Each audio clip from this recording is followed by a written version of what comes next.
when we started dating and I saw that it was kind of getting serious, I did tell him, hey, I have this plan of right after graduation in about 4 years, I'm heading out. But that's what I'm going to do, right? He was open to it, and all he said was, I'm open. I've always wanted to travel.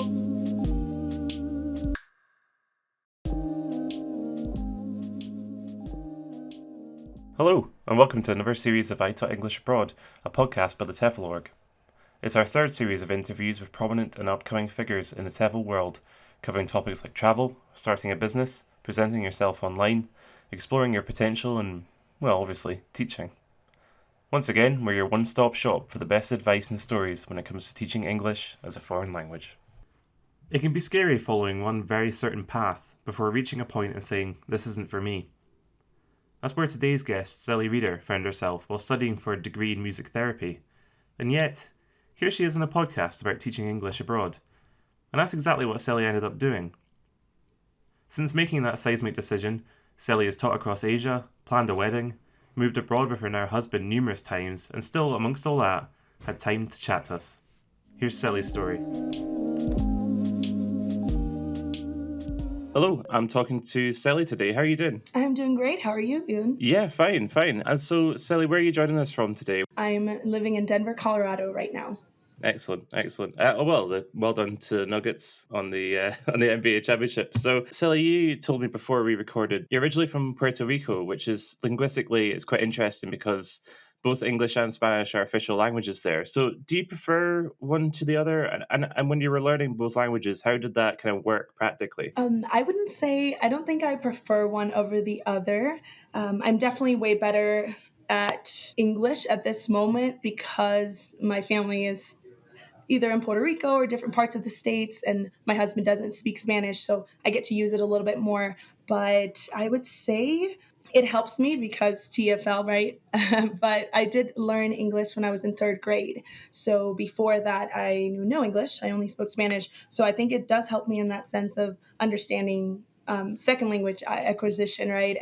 And it gives me a little bit of understanding and different tips and how learning a second language works. So in that sense, it's really nice. But I would say not a preference, just that Spanish gets a little bit wonky at times now, but I'm still fluent in both. So Well, no, that's a relief because I mean I've been trying to learn Spanish, but it's not going like that well. So I don't know if we could do a whole podcast. Your academic life, you moved to Texas to study. Can you yes. guide us through your sort of journey of deciding to teach abroad and because you studied music therapy and then you changed to education? So just kind of talk us through that journey. Like what did you see yourself doing when you started and how did it end ultimately? Right. So I moved to Texas again after moving out. I returned in high school and I joined choir. I was doing music. It was going really well. And I thought, this is what I want to do in college. I'm going to find a middle between medicine and music. And that was music therapy, right? It was in that environment of hospitals or working with kids, is what I thought. And then I went to college and they had us do all of our basics in music. And it wasn't until my sophomore year that I took my first music therapy class. And that was when I realized the actual setting of it was most likely going to be only in Texas because it's a pretty niche field even now. I think it only started maybe 20 something years ago, getting big in the States. And I started drifting away from that passion that I thought I had and separating the fact that I could always have music, but I didn't necessarily want to be in a senior home, right, working for the rest of my life and in Texas, since I didn't have that connection to Texas because I wasn't born there, I guess. And that's when I started thinking, okay, then I know I don't want to be in only one place for the rest of my life. How can I go ahead and maybe travel abroad and maybe make a profession out of it? And I really just Googled how to live abroad. And the first thing that came up was TEFL.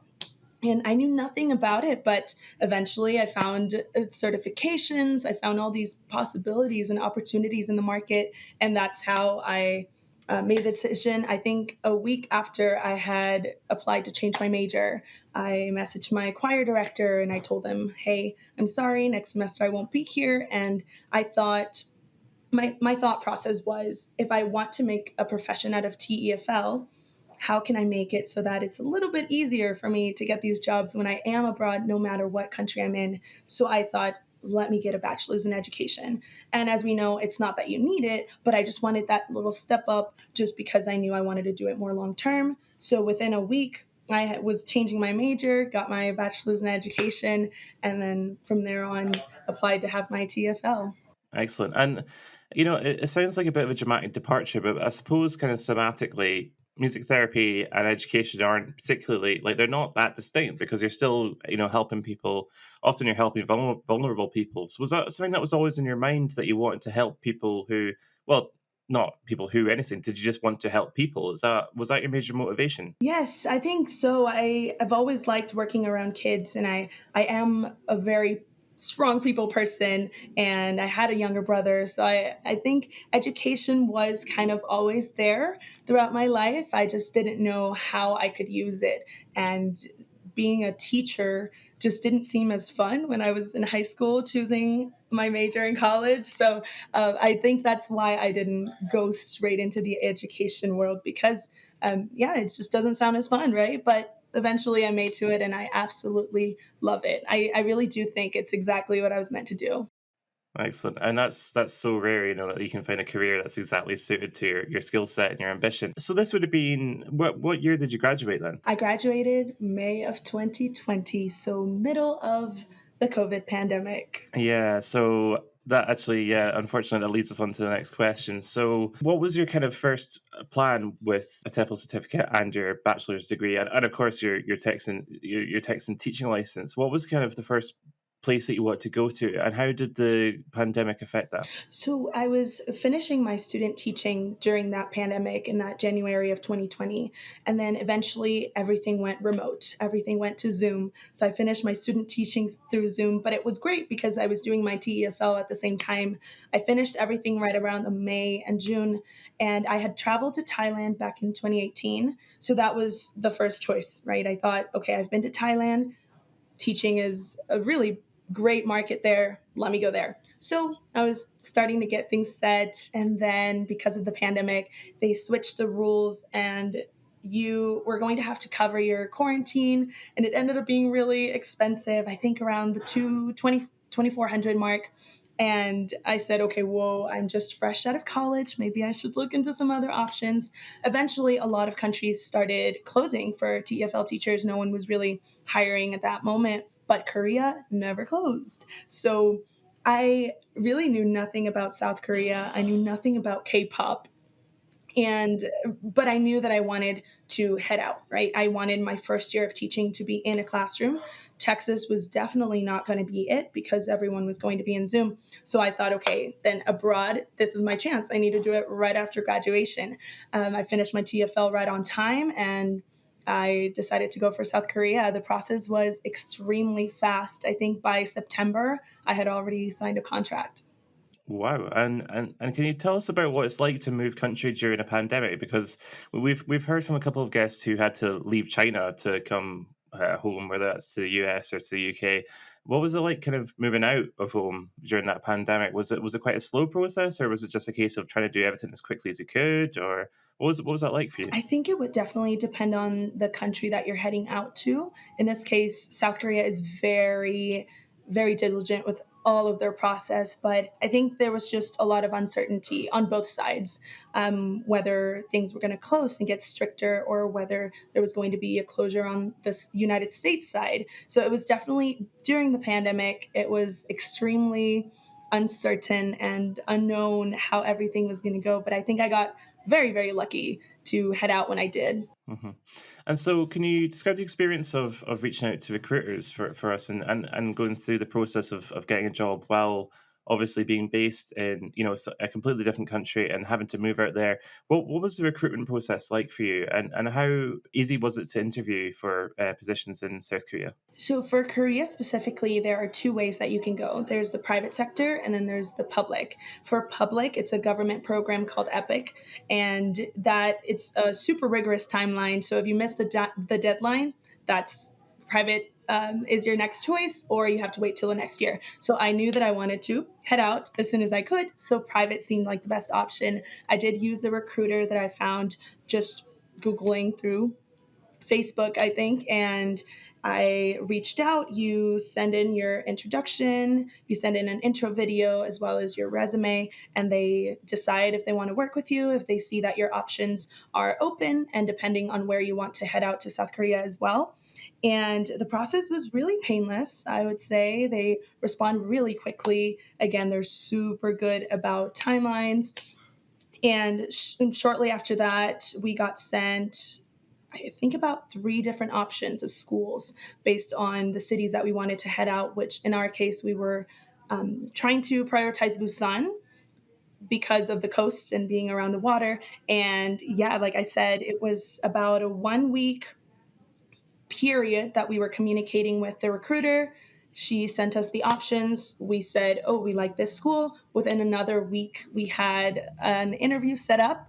And shortly after that interview, we signed our contract. So it moves extremely fast. And after that, the way it works is you just send over your documents to them and you have to get everything apostilled, which means certified by an agency that your diploma is real, that is legit, things like your passport, your FBI background check, but that's kind of all on your side. So, other than finding the job, they are super good at finding you the job. Then all of the logistics and paperwork is done on your side. So before you launched into the teaching in South Korea, did you get a moment to sort of just like take stock and take a breath and go like, right, okay, we're here now, or was it straight into the classroom? Well, because of the pandemic, I arrived and it was a 2 week quarantine right Of away. course, yeah. So I did get some time to relax. I was in a hotel room by myself for 2 weeks. It was actually a really interesting experience because we got all of our meals delivered to our door, but we were not allowed to open our door completely. We were only able to Right. open it, like crack it open, grab our food with our hand, and just go right back into the hotel room. So it was kind of dystopian in a sense. It was really, really interesting. But, after a week and a half, you get used to it and then you're almost done with it. But yeah, I did have that buffer time. Shortly after that, we were picked up by our director, taken to the school for a little tour. I think that was on a Friday. Then Monday, we had a training week, which is not a given. Some schools don't have a training week. It just depends on where you get placed. But we did have a training week, observation, orientation, and then started that following Monday. Amazing. So when you get to the private academy, what are you teaching? Is it just English or is it multiple subjects? And yeah, kind of talk us through that. I will say that every situation is different. So in my Hmm. case, it was a kindergarten classroom, and I laugh because I did really get to Korea thinking that I was only going to be teaching an English class, as in English language and sentence structures and verbs to these kindergarten students. And it was during our training week that our previous teachers are talking there and they go, so you might teach this class and then you'll switch with your partner teacher and then they'll do science and math and you'll do music and drama. And all of us new teachers, it was about seven of us, you could tell the silence in the room and everyone just went and looked at each other like, we're teaching what? So again, something that every situation is different and it's just something that tends to happen around the private sector in South Korea. So I taught phonics, science, global communication, which that was the only real language class, and then I had drama, music, art, and math, just to 6 year olds who English was not their first language. At the beginning of the school year, some of them had zero English at all. And by the half mark of the year, I could speak to them almost like I'm speaking to you. It was absolutely incredible. Kids are very impressive. You've listed one of the highlights there, but in terms of teaching multiple subjects, what were the highlights and what were the challenges? You know, what did you come across that made you think, oh, okay, I wasn't quite ready for that?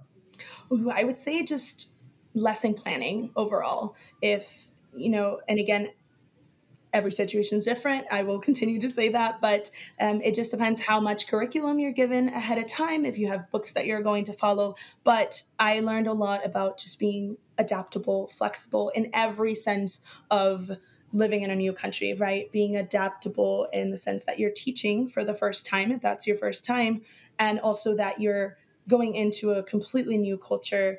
with coworkers, with new students, right? And all of this, it's mentally draining at times, right? That you're taking all of this in, but at the same time you're learning so much. And I will say that the highlights are definitely getting to know every one of your students and getting all of these amazing education experiences, and yeah, just being flexible. So you were in South Korea for a little while, and South Korea is one of the most popular places for TEFL teachers to go. It's certainly high on the list of, I would say, the vast majority of people who want to teach English as a foreign language. So sorry to put you on the spot a wee bit, but it's such a popular place. What are the sort of couple of things people should look out for, and what are the sort of underrated things that you really enjoyed when you were there that might not be necessarily in a travel brochure, that kind of thing? Ooh, let's I see. know it's a lot of pressure No, here. I know that is.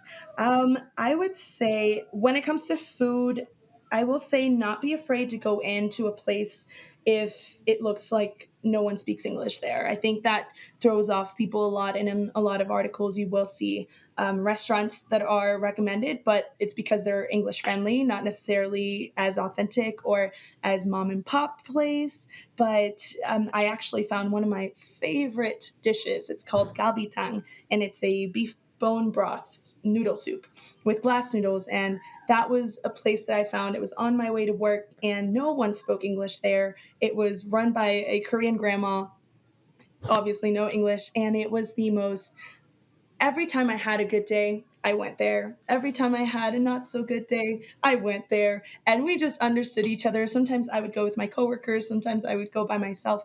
And I would say, yeah, just not be afraid to try those smaller restaurants, and also be social and be approachable, because Korean people tend to be a little bit shy about their English skills, although they will be able to, most of the time, especially younger people, understand a lot more English than they will put out. And it's just because of the humble factor in the culture, and they don't want to say, "Oh, I know English," although they do. They will always say, "It's no good, it's no good." But just be approachable, and you will make these connections. And there's no way better than exploring Korea than with a Korean person, because that's the easiest way to really get those really traditional and really special parts of the culture. So we're going to take a quick break, and then we'll be right back with Celi, who's going to tell us about the other countries that she's explored.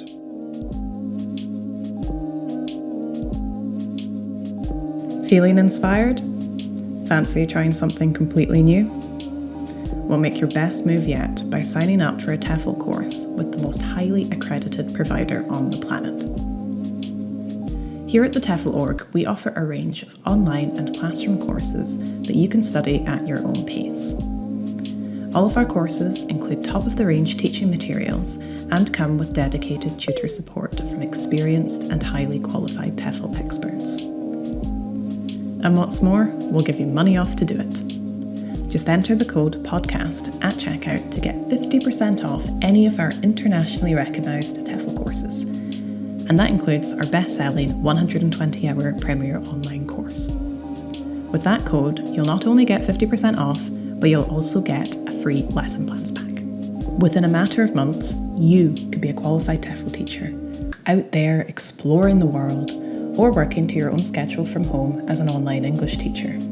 Just use the code PODCAST at checkout to get started.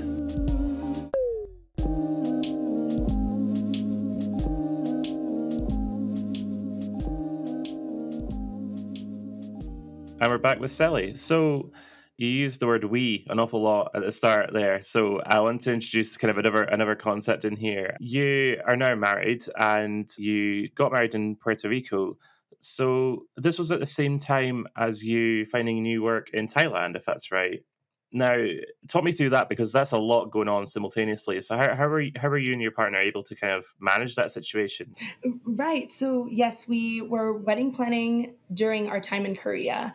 Then, when we were finished with our contract, we returned to Puerto Rico, had our wedding. We were there for about 1 month. And then 3 days after the wedding, we headed out on our honeymoon, and then did a little Africa/Europe trip, and then ended in Thailand. So we were fresh off the boat, fresh married, backpacking for about 3.5 weeks before landing in Thailand with also our backpacks. My suitcase actually got lost on one of the airlines Brilliant. from Cairo to Amsterdam. So I visited 4 countries really just with my backpack, and then moved away to Thailand for half of the year with my backpack. So it is doable, but it does teach you a lot about being flexible again, right? And doing it together, I think, definitely helps. Having someone else there, you feel a little bit less lost. But yeah, no, it's been great ever since I graduated. We have been doing all the TFL things together. We've been really lucky.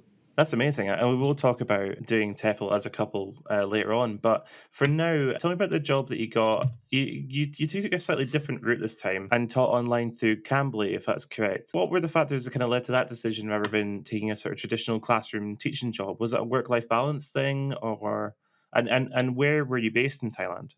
So I was in Chiang Mai, Thailand, and from on our layover from Madrid to Chiang Mai, we actually reached out to a few companies and different schools.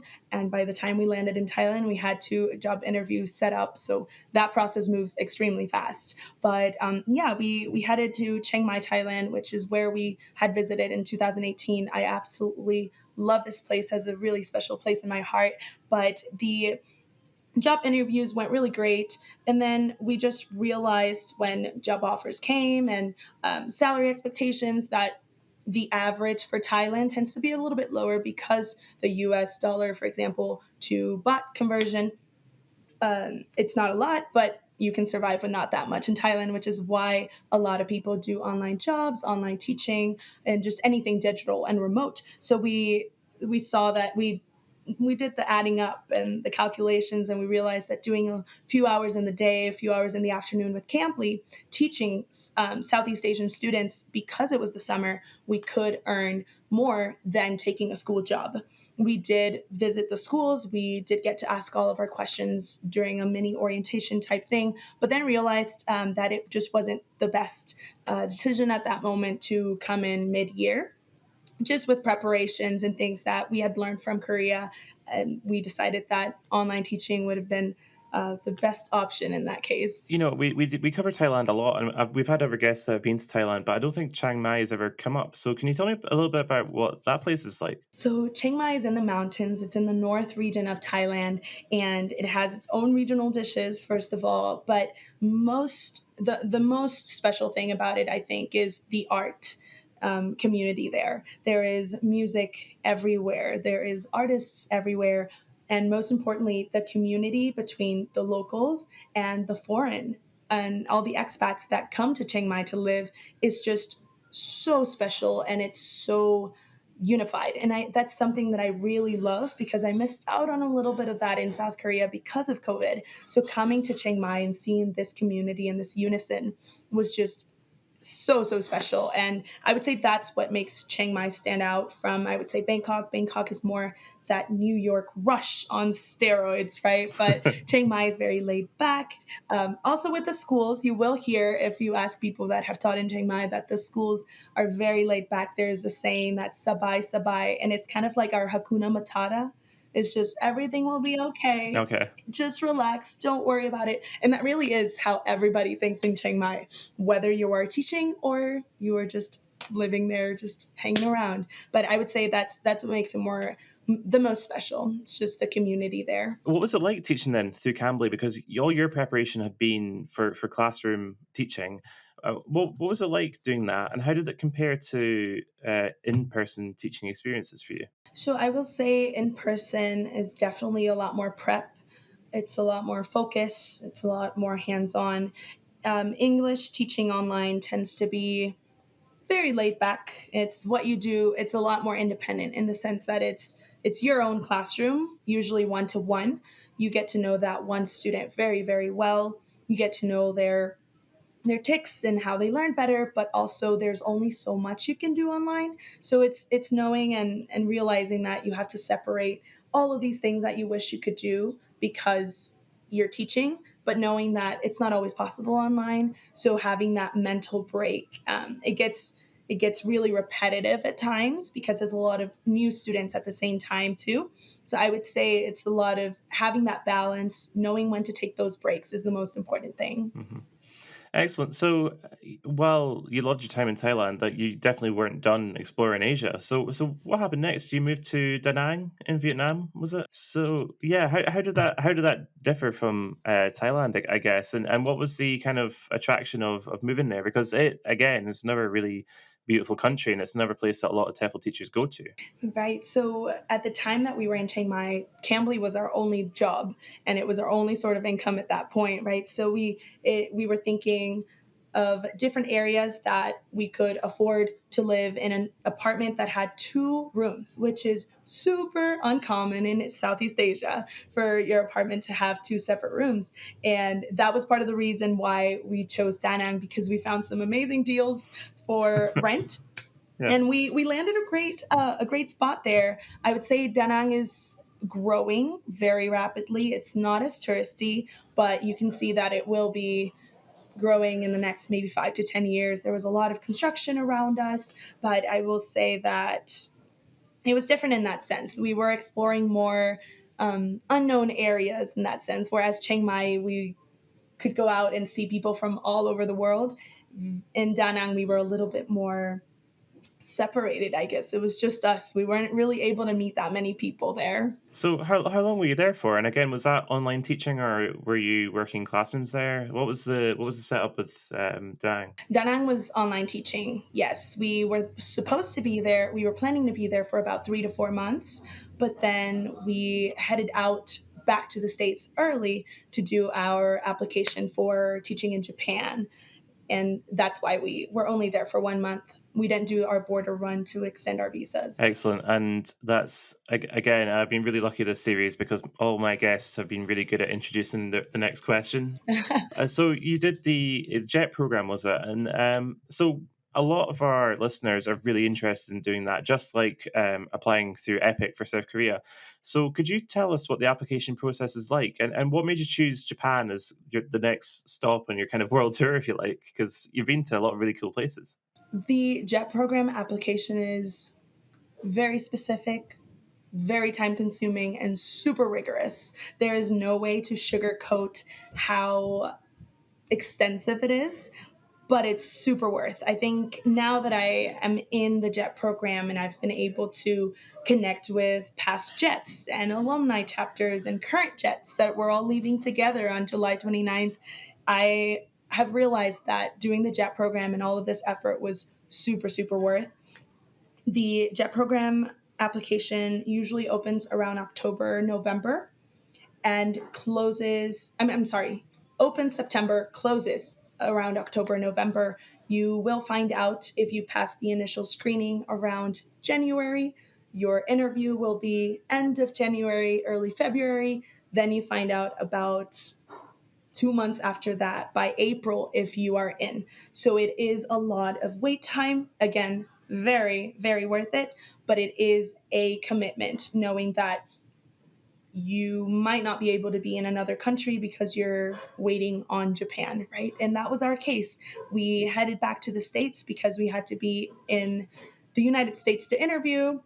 They ended up changing that now. I think they will continue on next year with Zoom interviews, but we are here in Denver. We were very lucky that my sister lives in Denver, so we can depart from the consulate here. So that's another thing. You do have to depart from the United States, usually, unless you're already in Japan. There are some cases where you can do that. We decided for Japan, I think because Korea is so similar, and it really did solidify that that is the life and the place where we want to be as teachers. And moving on, we are heading to Japan. I will say life is crazy, so we're not really going with a plan of I'm staying forever or I'm only staying for 1 year. We are definitely only taking it one step at a time, but we are heading to Japan just because we have a little bit more of a connection. We love the food. I mean, like everybody, right? We grew up on Ghibli films and things like Yeah. that, but I think I'm just really curious of just any part of Southeast Asia, and Japan is just the next one that's on the list. Excellent. So we're going to take another break. It won't be as anxious a wait as Celi's was for the JET program, but we'll be right back in a minute or so. Are you looking for a weekly guide to what's going on in the TEFL world? Do you want some advice on everything from job interviews to underrated TEFL destinations? Well, the TEFL.org blog has it all. Every single week, we tackle some of the biggest questions in the TEFL industry. Stay up to date with the latest trends in English teaching, find tips to make your next job application your best yet, or get inspired and read about the experiences of TEFL.org graduates teaching all around the world. Whether you're brand new to the industry or you've seen it all, we can guarantee an interesting read each week. To find out more, go to tefl.org/blog. That's tefl.org/blog. And we're back with Celi. So you head out to Japan, to Tokyo specifically, at the end of July. But it's a different kind of role that you'll be doing because you'll be an ALT or assistant language teacher. So I guess my question is, having led classes for so long, whether online or in person, is that going to be a different kind of challenge for you? And what are your kind of thoughts going into it? I think it will definitely be a completely different role. We will be assisting a Japanese teacher of English. So we will have someone who most of the time will be older than us, but we're really just there to assist in their English classes. For example, it could be anywhere from, hey, can you create this lesson for us, to can you step in and tell me what I'm doing here, or what is this grammar concept, things like that. So it will be really different. It is a 100% assisting role that we will be doing, which I'm really excited for, having been in charge of my own classrooms for so long. I think it'll be a really good break to kind of grow in a different way as a teacher. And I really do believe there's something that we can learn from anyone at any point, especially as teachers. So I think I will be learning a ton this year. Absolutely. And with those prior experiences of teaching English as a foreign language, teaching it abroad, how much do you think those experiences are going to shape what you're able to do as an ALT? And do you think, it gives you an extra advantage having, worked as the primary teacher, in terms of like ideas for conversation or for games or for like group exercises? Like, do you think all that previous experience is going to come in really, really handy? Or are you kind of looking at it with fresh eyes and trying to absorb much as possible? Like, what's the kind of approach? I would say I'm definitely trying to absorb as much as I can and coming in with a flexible, open mind. But I think having this past experience will be very, very handy as well, in that flexibility sense, and the fact that if we're asked to make a game, I have some up my sleeve that I've been using with my 6-year-olds or my 14-year-olds. So I think there's definitely an advantage to having this experience.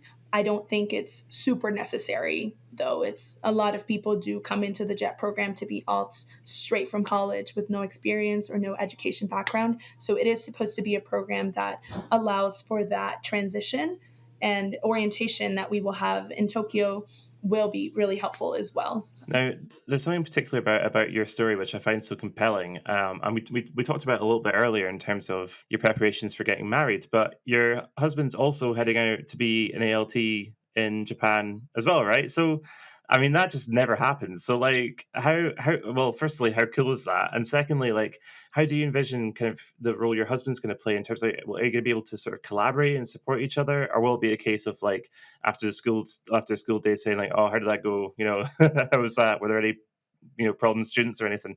How do you sort of see that working? Because like it's just such a great opportunity, and you hear of that happening so rarely. So firstly, very cool, and secondly, kind of how do you see that going? So this is a really interesting question, because in Korea, we have gotten really lucky. We were in the same school only because our director for that private school was looking for couples specifically. Right. So that's why when you say it really doesn't happen, it is very rare. And I remember when we were applying for the JET program, we kept going on Reddit and on YouTube, like joint applicants or married couples, because if you're not married, it's pretty much a no on living together in Japan and in Korea. Right. Okay. They won't place you together because they're government programs. So even if you're engaged, you will be taken as your joint applicants, but you can't live together, so you most likely won't even be in the same prefecture. So being married definitely helps when applying for the JET program, but we will most likely not be in the same school at all. That is something that we have been told will most likely not happen because they usually only place one alt per school. We are in the same prefecture, so we got lucky in that sense, which we have heard of people being placed in completely opposite sections of Japan. So in that sense, we are excited, but I think it'll be a lot of learning from both sides, but also, yeah, regrouping at the end of the day and asking, oh, this happened. What do you think I should do in this case? But yeah, we're so excited to experience just completely different school environments because in Korea, we were actually co teachers. So I taught Right. my Okay. set of 10 students in the morning, then my husband Wiley would come into that classroom and I would go to his classroom for the afternoon. So we were really teaching the same kids. And that was an experience in its own, right? We were co teachers that lived together and got to plan together. In this sense, we're going to be completely on our own. So very excited for it though. That's so cool because I've written about launching into TEFL as a couple before, and but I hadn't really spoken to anyone who'd actually done it, and so I might not have this opportunity again. So I have to ask you, like, what advice would you give to couples who are looking to kind of, that they're hoping to get these kind of lucky breaks and be able to work together and like travel together and that kind of thing? What advice would you give? I would say to just do it and be open minded. I have a mini story about that. When I realized that I wanted to do the live abroad and teach abroad, I knew I wanted to do it shortly after graduation.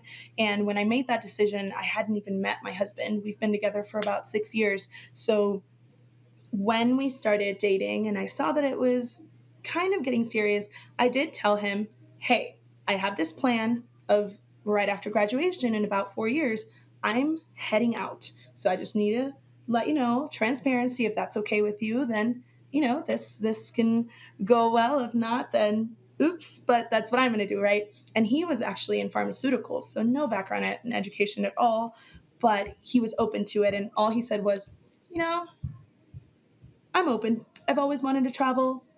I don't like what I'm doing right now so much.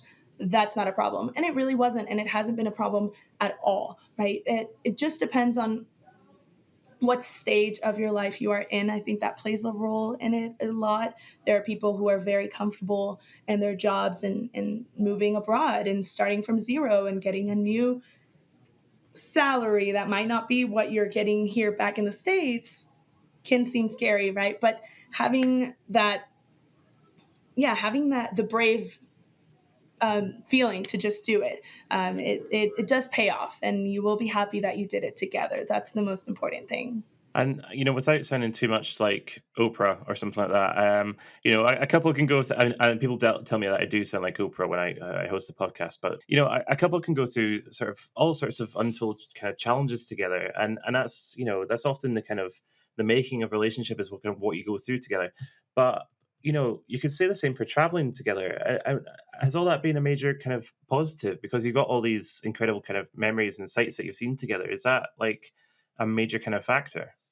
Oh, it definitely is. Things like culture shock, for example, or getting homesick. It has been so much easier just having someone there. And I know people who have done it as just friends and they go to the same country and it does help. So it's not only in a couple sense, but right, having just someone there that is going through the same thing that you're feeling or that knows the same things from back home that you do, it does help. Traveling can be tricky, right? We have gone through some hard things during travel, missed our flight because of COVID restrictions and things like that, lost money because of it. And that tests you, right? It's stressful situations that really get you to go, wow, that kind of sucks, but we made it out and we're fine now. And that just, you're growing as a person, but if that's with your partner, you're growing as a couple as well. So it's just thinking about those things and knowing that you are going to be really glad that you did something like this, whether it's 10 years from now or 2 years from now. You've lived in all these amazing countries, but what's the number one thing that you get homesick for from Puerto Rico? Like, are there any particular like foods or like a type of music or something that you kind of pine for when you're away, or is it all kind of immersion in where you are now? Like, is there anything that makes you feel particularly homesick? I'm the person that is traveling to experience everything because I know there's something I'm looking for and I still haven't found it, whether it's Puerto Rico or Texas or any part of the United States, but I would say, and this is kind of a silly answer, No but such thing. cheese. And that sounds so silly, right? But No. cheese, because I've been in Southeast Asia since 2020, kind of, nonstop, cheese is just not done the same. And it's not a big part of their diet as well, right? So that's one thing. Cheese on pizza tastes very different, or it's usually sweet. And Oh, cheese no, on mac no. and cheese. Mac and cheese was, I could not find it in Korea at all. So that was one that I kept. That was the first thing that I wanted when I came back, and I made a box of Kraft mac and cheese. When I lived in the States, I never made a box of Kraft mac and cheese. I did when I got back from Korea. So it's just usually going to be things that you don't even think about. Music, right? We can get on Spotify. People, we can FaceTime. We will miss people, but sometimes there's just things in the foods that you're just like, oh, that just did not taste that good today. And it's just things like that. Some things are just different, and you just gotta adapt. Yeah, I mean, if there's anyone from the South Korean embassy listening, then please sort the cheese situation out because you've heard it yourself. So you're someone who likes to share your travel experiences. You've worked with the TEFL in terms of Instagram collaborations and that kind of thing. But if there's one piece of advice, or maybe even a couple of bits of advice, you could give to someone who's maybe not sure if they could be a teacher, or if they maybe don't have the confidence to travel the world like you have, what would you tell them?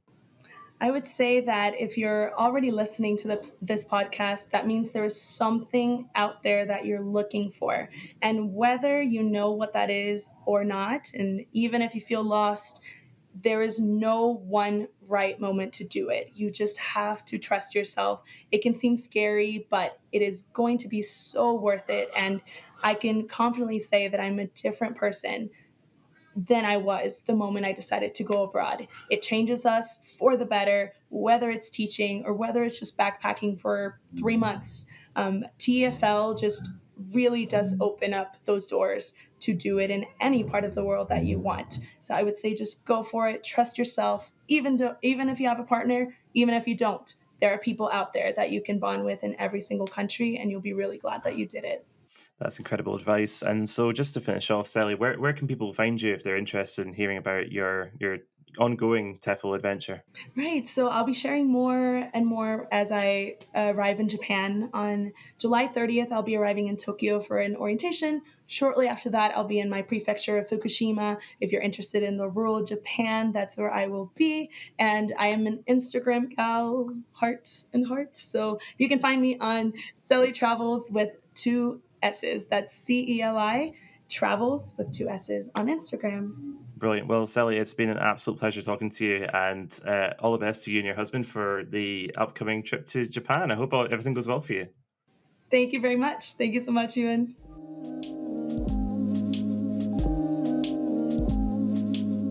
You've been listening to I Taught English Abroad, a podcast series by the TEFL Org. To keep up to date with every episode, subscribe to us on Apple Podcasts, Spotify, or your streaming platform of choice. And we love feedback, so feel free to leave us a review on any platform you like.